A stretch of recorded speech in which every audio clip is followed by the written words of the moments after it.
I've talked before on how overpowered Chamber is, and the fact that he shouldn't even be in the game. But for all you people who want to take an already OP agent and make him an even more of a beast, you've come to the right place. I'm almost hesitant to make this video because I know that I'll be playing with you guys at some point. Chamber has a strange set of abilities. He's meant to be a defender, like Killjoy or Cypher, but that doesn't mean he's useless while attacking. In this video, I'll give up all my tips and tricks to show you how to dominate as Chamber, and in no time, you'll be reaping the enemies like a pro in Radiant. In my other how to dominate videos, I'll break down different combos to get fast kills. I'll show you certain flank routes that each character should take, but granted, those are very different games, so there's no simple one-tap combo to just kill an enemy in VALORANT, unless you got like the Operator or the Vandal or something like that, but then again, everybody gets that. So the greatest bit of advice is, he's a Sentinel. He's meant to be played like Cypher. You hang out in the back and kill anybody caught in a tripwire. But Chamber is a strange Sentinel. He can be played in a much more deadly playstyle, one that Killjoy and Cypher are secretly jealous of. I probably shouldn't have told you guys that because that was a secret that they told me about. Don't tell them about that, okay? I might get in trouble.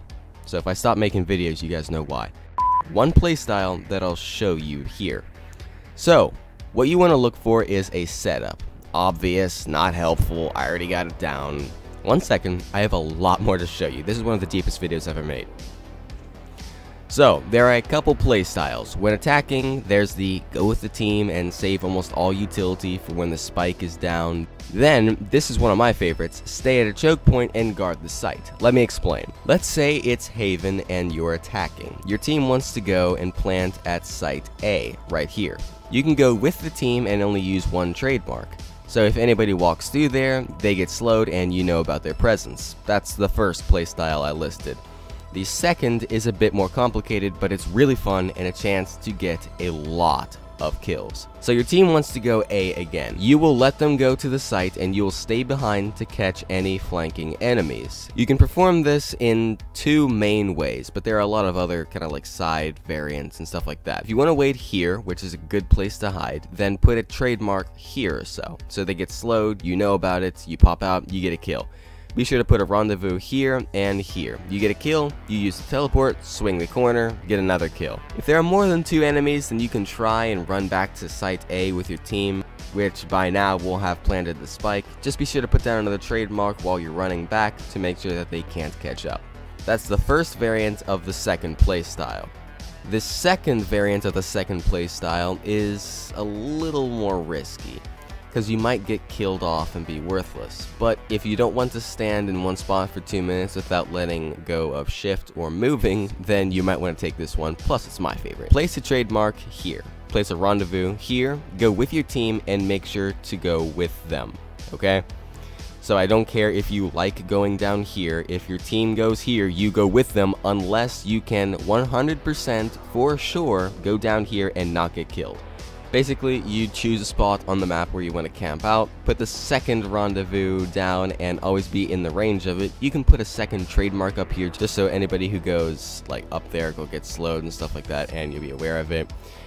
If you're notified that someone is flanking, use your rendezvous and take them out. Hey you, yeah you, we're almost at 400 subscribers and I know you'd love to be the one that changed that triple digit, so consider it, that's all I'm saying. So what do you think? It's a little crazy, and if you keep doing it, it's super predictable, but it's something you should look into. Basically, you just pick a choke point near your spawn that leads to a site and be ready to take out any flankers. Now, you're not guaranteed that your team will all agree on one specific site.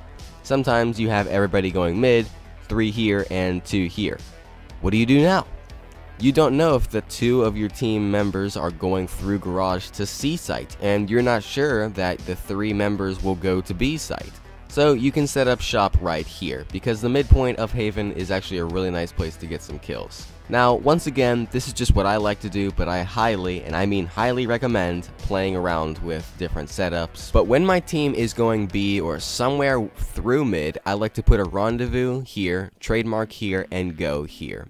I've gotten so, and I mean so many kills by doing this. Go through this spot here and look around. You can also clear garage, but you don't have to.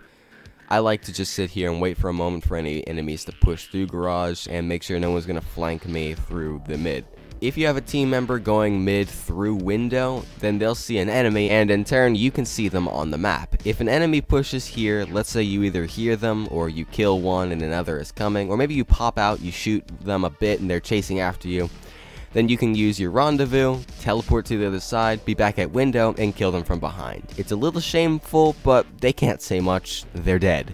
If your trademark picks up an enemy, you can use rendezvous and take them out, but once again, that one is a little risky simply because there's an audio cue that's like dished out to any enemy in range, and if they hear that, then they almost for sure know, oh, he's gonna pop out, so just be ready for that. So once again, these are just my setups on Haven. I have a couple on Split that I'll share with you right now. I really like this one. This is another of the second play styles. So you're not going with your team and setting up everything there on the site. You're ready for an enemy flank and you're going to take them out. And in turn, this is the second variant of the second play style. So you go with your team to the site, but you are ready at a second's notice to teleport back and take out enemy flanks. When your team is going B site, you put a rendezvous up here and a trademark here, and go with your team through here. This setup works best when all your teammates go through this area right here, but it still works when you've got a buddy here or so. It's just not as necessary as they'll clear it. You get your team to plant, you set up your trademark wherever you want. I would recommend here or here, just because if an enemy goes through your spawn for some godforsaken reason, then you'll know about them.